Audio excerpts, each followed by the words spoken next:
Open World Games. Subscribe today on YouTube and visit us at openworldgames.com.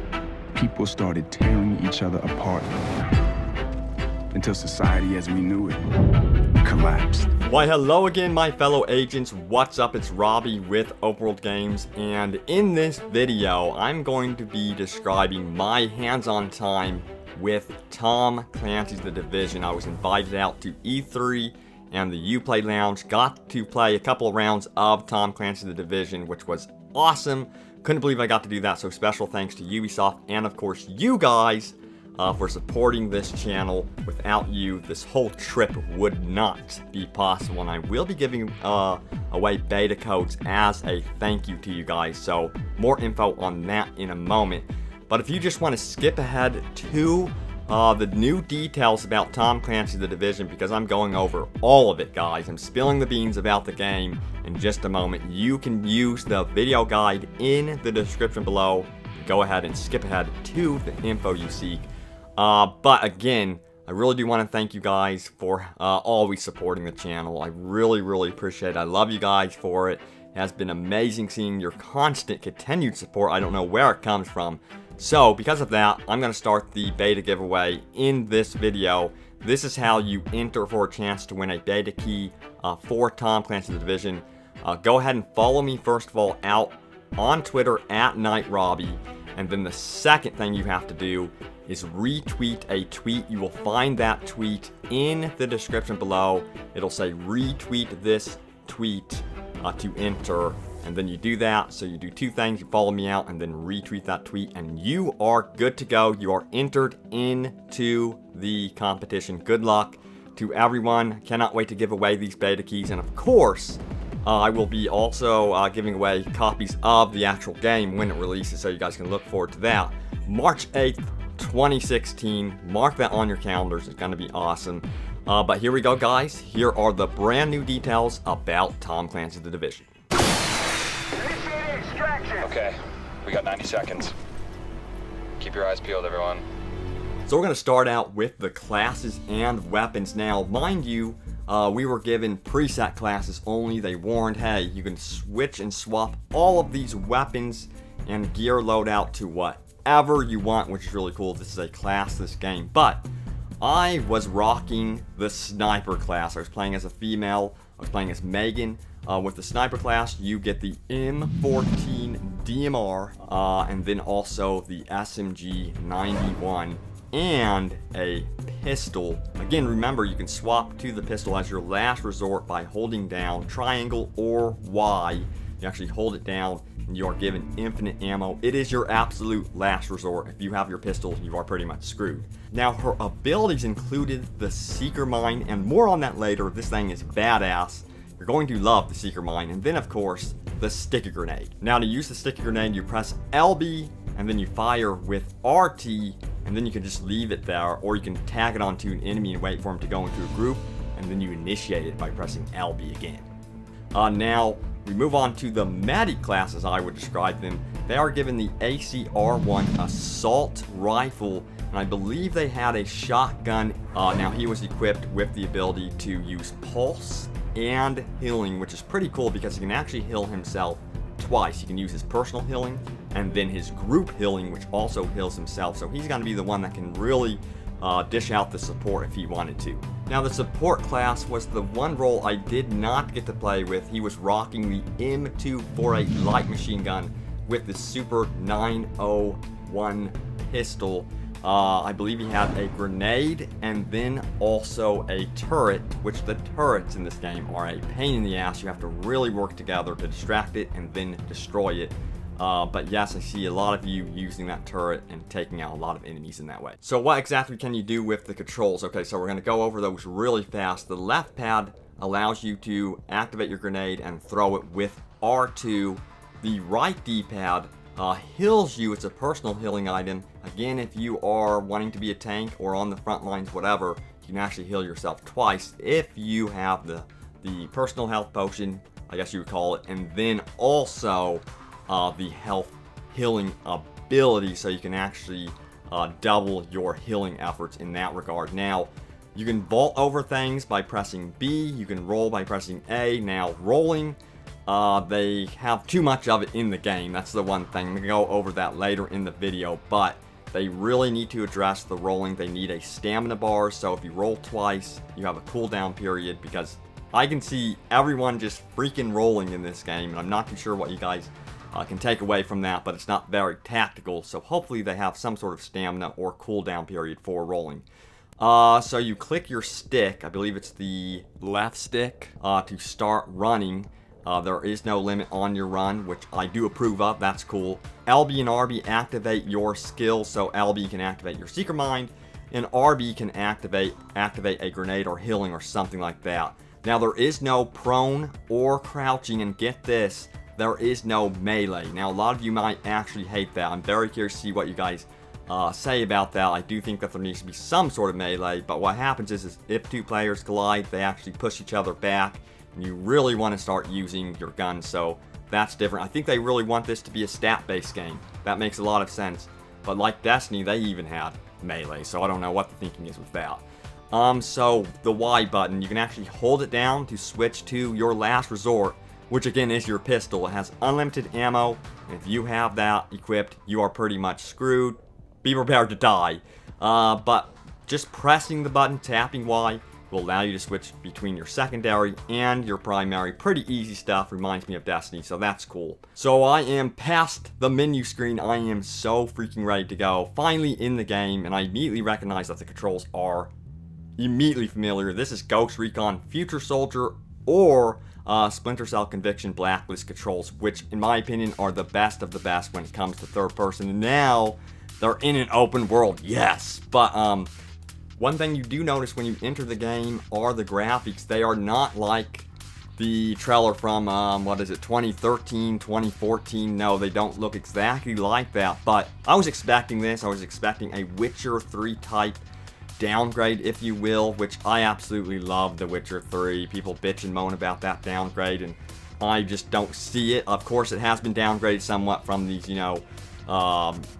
advertising marketing campaigns, but with The Division, it was running on the Xbox One, and after playing, I asked, hey, what version is this? Is it a beta and alpha? And the reply was, this is a pre-alpha. We are so far away from March 2016. They have so much time to really polish it. So I think they will get it eventually. This was just for us to test it out and give our opinions about the gameplay mechanics. So we're going to talk about that right now. So you start out, of course, and you crawl up that infamous dark zone wall. And what's really cool is you hear this interference in your radio, and your user interface disappears. Now, when you crawl up over the wall, you see Rikers messing about. They have sniper positions, and they are protecting that rare loot that you really want, that dark zone contaminated loot. More on the contaminations later. And as Ryan Bernard said, the game designer on The Division, archetypes are randomized in the dark zones, but I hope this also applies to the actual enemy positions. That's going to be extremely important that is randomized, in my opinion, because I can imagine it getting a little bit boring if the enemies are exactly standing in the exact same place every single time. So hopefully they remedy that in the future, and I think they will. This was just like a test phase for us. In fact, the dark zone was actually smaller than what it will be. So you see those Rikers messing about, and you have to take them out. Again, I noticed how good the controls are. They are absolutely amazing. I finally get to shoot, and man, that was a ton of fun. So I managed to get to the loot crate in the dark zone. Now, once I obtained that, all players actually obtain it in the dark zone. So that's really good news. Now, after you obtain your rare loot, you must extract. Now, you're in the back of your mind, you know that, oh god, there's a bunch of other players doing this exact same thing. And I was playing on a team of 3, which the max squad size will be 4. That has been confirmed. I did an interview with Ryan Bernard, which you can check that out in the description below, but it has been confirmed to be 4 players. So there were 2 other teams of 3 players in this match. Now, when I approached those players, they are actually considered neutral until I fire on them. Now, firing on those players activates what is called like going rogue. It's like a rogue mode, which makes you more known on the mini-map and you get a skull above your shoulder with a countdown timer. This will cool off eventually, but it's a pretty big penalty. It takes about, I think it was 300 seconds or so. That may change, of course, since this is a pre-alpha, but you have to wait quite a bit of time before that cools off. And the more people, more neutral players you kill, the more you become known within the Dark Zone. So here's the thing about engaging enemies and killing them. The one thing I notice is it takes far too long for them to die. It's even longer than Destiny, which I was surprised by. So I'm hoping that they really tap into this. I heard a lot of the developers saying that one of the biggest complaints we heard was the kill time, and they are planning on addressing it apparently, so that's really good news. Also, another thing I noticed when I was engaging in PvP was there was a crazy amount of rolling going on. Everyone was just rolling. You know, for instance, I was able to cause like mass confusion, which was hilarious and fun. I'm not too sure what to think of it yet. I don't know if I want this to be more tactical or fun like they have it now. It's more on the side of like being sort of ridiculous with the rolling, because I was just rolling around a dude and he looked so confused, because rolling really makes it hard for anyone to aim on you.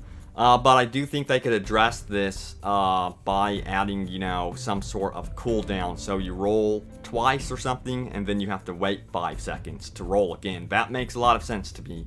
So you would be a little bit more careful with your rolling, much like in Dark Souls. So I do think that's what they should do for rolling. I think it would solve a lot of those problems. So what's fantastic about Dark Zones is the cleaners add so much confusion to the proceedings. I'm talking about the good type of confusion, and then the Rikers do as well. So you've got PvP going on, you've got PvE going on, and even these cleaners facing off against Rikers. So that's absolutely fantastic. It's so extremely unique. So that's one thing I love about the Dark Zones. And, you know, when you finally get into battle with the cleaners, you can't face them one-on-one really. If you try to take them out from the front side, you are pretty much screwed. You have to be able to flank around the rear and shoot their gas canisters on their back. This will cause them to explode, which is pretty awesome looking. So it's ideal to have 2 players when facing off against the cleaners. So back onto that extracting, because we've gotten distracted. We've got cleaners, Rikers in the Dark Zone, but our focus is getting the loot out of there. So what you got to do is go to the extraction point, which is just marked for you on the map. But other teams are also trying to extract, remember that. So I was told, unlike this demonstration that I played, the Dark Zone in the actual final build will have multiple ways to extract, and again will be much, much larger. So you'll have a lot more freedom in the ways you play. So in fact, you can actually opt out for a little bit and decide not to engage other teams and let them extract and move on themselves. So that's one tactic you could use to be a little bit more stealthy, which I might actually try on occasion, because you really do want that loot. Trust me, it's going to be hard to get that loot out of there. But what fun is that? You want to engage the team, so that is exactly what we did. So they, you know, got to the extraction point first, damn it. So I was so pissed by that. They shot up their flare, you see it go up. Now, the person that shoots up the flare is considered the extractor. They are then turned into the team VIP. The goal is now to actually kill him. If you kill him, you actually stop the extraction. That team fails that extraction. The operation is considered a failure. So it's actually a really cool mosh pit between a VIP mode and King of the Hill. It is a freaking blast, guys. It was totally an adrenaline rush. I can't say enough positives about my experience once I got into battle, except again, the kill times were long. They were too long in my opinion, but I just know that they were listening to feedback. That's why they brought us there. They want the feedback, which is just awesome to hear. So you're probably wondering what in the hell happens to you if you die in the Dark Zone. Well, you do simply respawn just in a safe area, I guess you would say, and you're away from that extraction point. It takes about, what, 15 seconds to get back into the action, so it's pretty cool.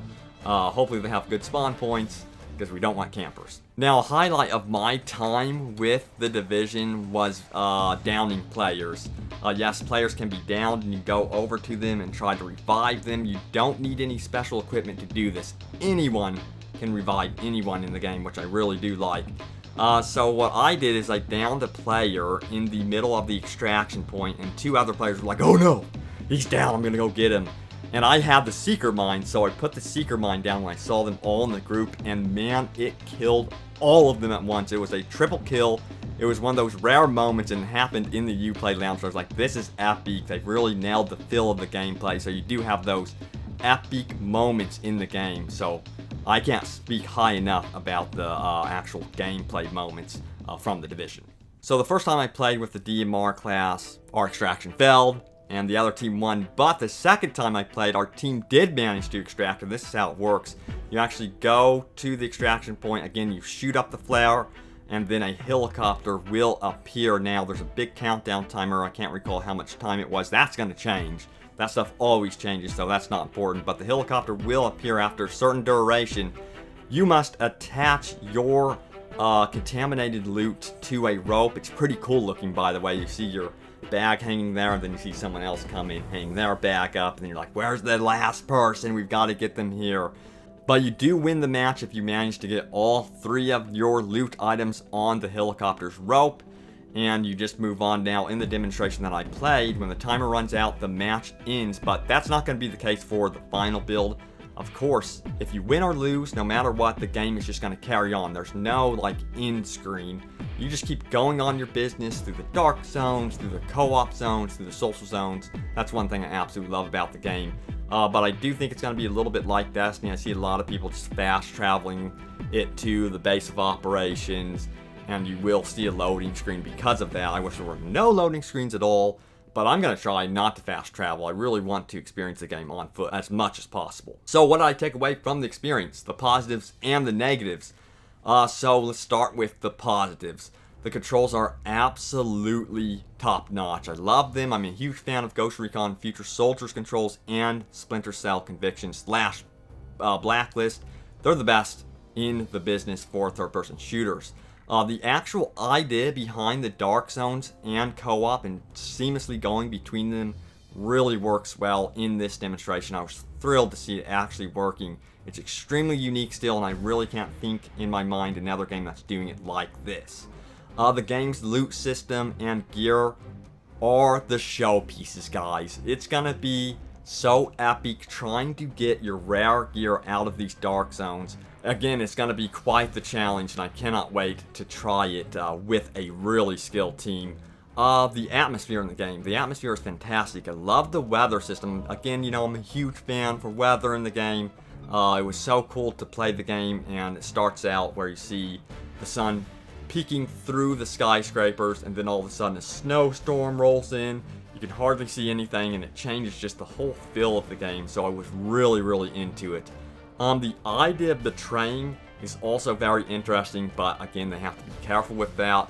But you're going to want to work with a good group of friends for sure. So what about the negatives? Again, the kill times are my biggest concern for the game. They are way too long. I think I unloaded an entire magazine onto someone, and they did not die. And again, several of the representatives there for Ubisoft said, hey, we're looking into this.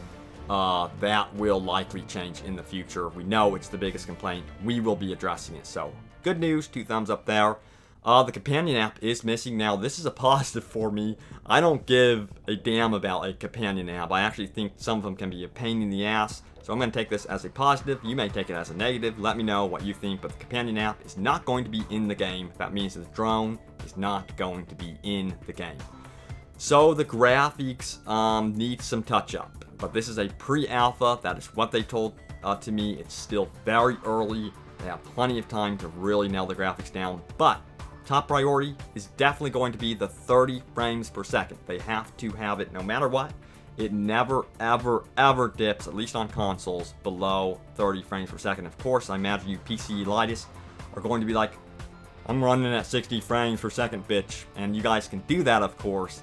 But yeah, the 30 frames per second on consoles, at least, never ever dip below it, or I will be very, very disappointed. The DMR's reticle was a little bit weird for me because it reminded me more of a shotgun, but again, this game was work in progress, but that is one thing I'm going to mention. Hopefully they address that, so I want it to look more like, you know, a rifle, what we're used to. And rolling, finally, is way too frequent, so I think they need to address this with a cooldown, so you roll every 2 times or something like that, and then you have to stop. You have an actual stamina bar. Maybe you can upgrade your stamina bar. Now that would be pretty cool. Something like that. But yeah, rolling is way too out of hand at the moment, but it was just such a blast. I had too much fun rolling. In Dark Souls, you can roll everywhere. You guys know that you roll and you destroy everything. So there you guys have it. My impressions, hands-on impressions, woot, of Tom Clancy The Division. I had a total freaking blast at the event. Again, special thanks to Ubisoft for inviting me out, and of course, a very, very special thank you to you guys. You guys have been so amazing supporting the videos continuously. And remember, I'm thanking you guys by doing that beta giveaway. If you don't know how to enter into that, you can just read the description below on rules on how to enter. So be sure to check that out. But guys, thank you so much for watching. I had a total blast. Cannot wait to play it again. I hope to play it soon. I really want to get back into mid-crisis New York City. If you have any questions, go ahead and ask them in the comments below, but expect extensive coverage of Tom Clancy The Division right here on Open World Games, and thank you so much for watching, and I will see you next time. Open World Games. Subscribe today on YouTube and visit us at openworldgames.com.